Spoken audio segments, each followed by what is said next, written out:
So let's start with movies. Thor: Love and Thunder. Who's going to do the love and who's going to do the thunder? Oh, very nice. Nice. Well, shall I start, given it's my verbal diarrhea or even written diarrhea that is currently daubing the site? Or just diarrhea.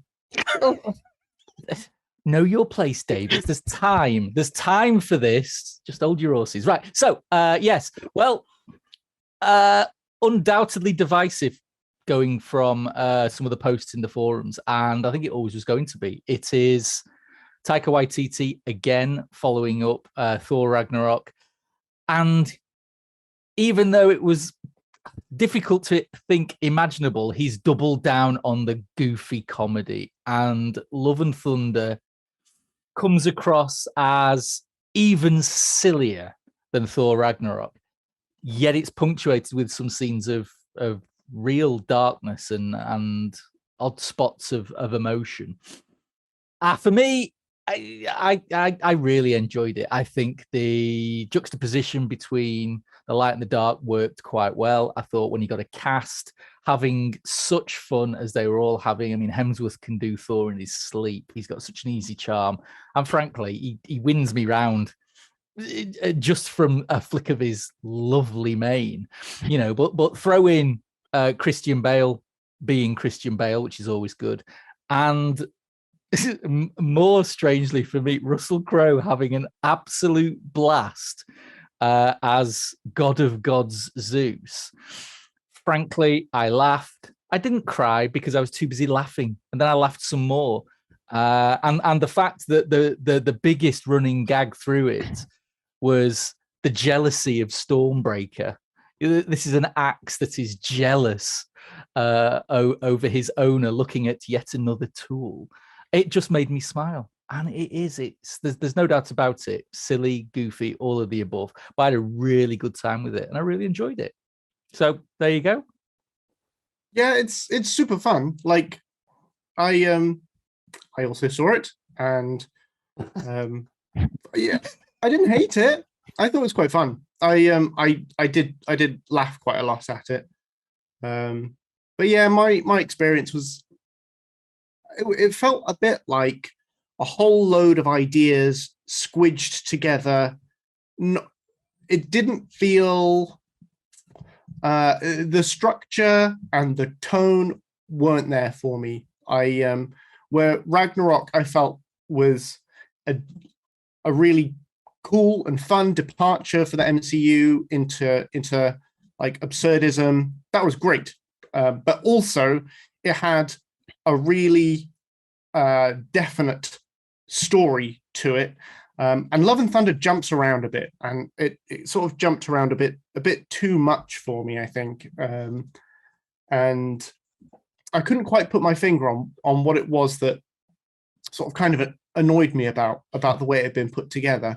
But I saw an interview with Taika Waititi just a couple of days ago in which he mentioned that he had allowed the actors to improvise some of the plot, which feels like it's not a bad idea. Like I would not criticize that as a directorial choice in another movie. I think because if you think about his earlier works like Hunt for the Wilder People and What We Do in the Shadows, like both of those seem entirely appropriate for cast members to go, wouldn't it be funny if we did this next? And because those films are like experiential, character driven, and the plot of them really is almost inconsequential, particularly for What We Do in the Shadows. But with Thor, it felt a bit like that's not the right arena to let people just chuck in their own ideas, like a big Marvel tentpole. I know it's so difficult because they can't have it both ways, because when they stick to formula, I'm the first to complain that they've fucking stuck to formula again. Oh, sorry, my language. But they when they let a director go out on a limb, like they should be doing that, but in this case, I don't think it's worked out very well. I don't think the way that Waititi makes his own like indie films particularly suits a big Marvel tentpole. I think you really have to say, like, this is the story, these are the set pieces. Now do what you like with the script to make it your own. And that worked last time, didn't it? Yeah.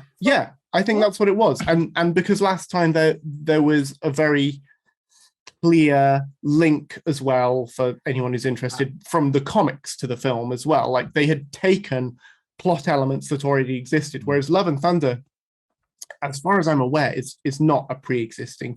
Well, no, that's not true. There are elements of it that are pre-existing character developments, particularly involving Jane Foster. Yeah. But the actual story, Gorr is very different in it to how he's been in. This stuff doesn't really matter, but it just feels like it all combined to make something that was less satisfying than Ragnarok, but not bad. Not bad. I mean, I totally see that. I think what Ragnarok was an MCU comedy.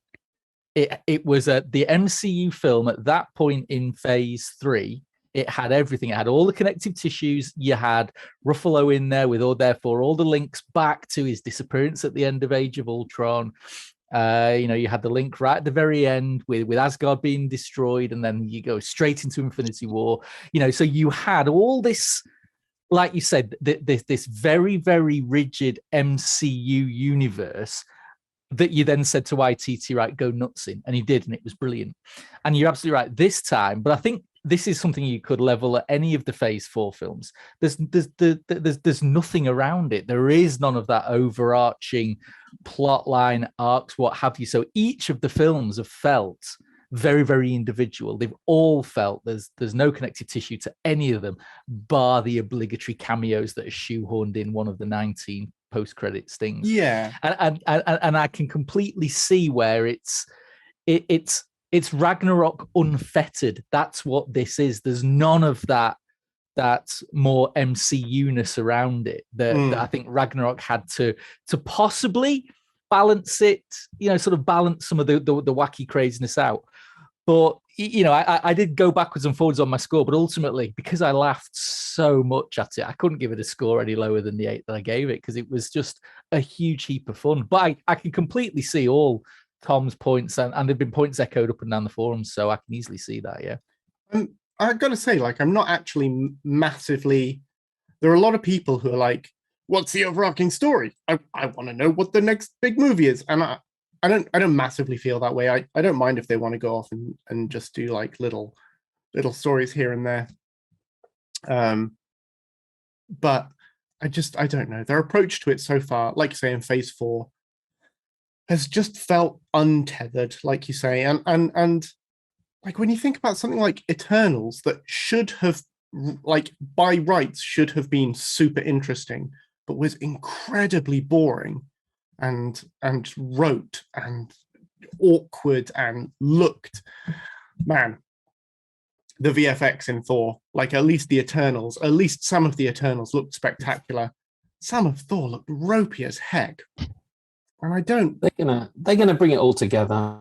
They've got Captain America 4 with Falcon, haven't they? That's gonna fix everything. He's not the Falcon. He's Captain America now, Cass. Get used to it. Yes. He's not the Falcon. He's Captain America in Maverick's jet, and he's going to fly around a lot. That's what it's going to be. Yeah, it's the only way to save it. Top Gun 3. Yeah. It's the only way to save it. A Top Gun MCU crossover, like it. You heard it here first. Let's face it. The only way Cruise is getting stopped is by an actual supervillain.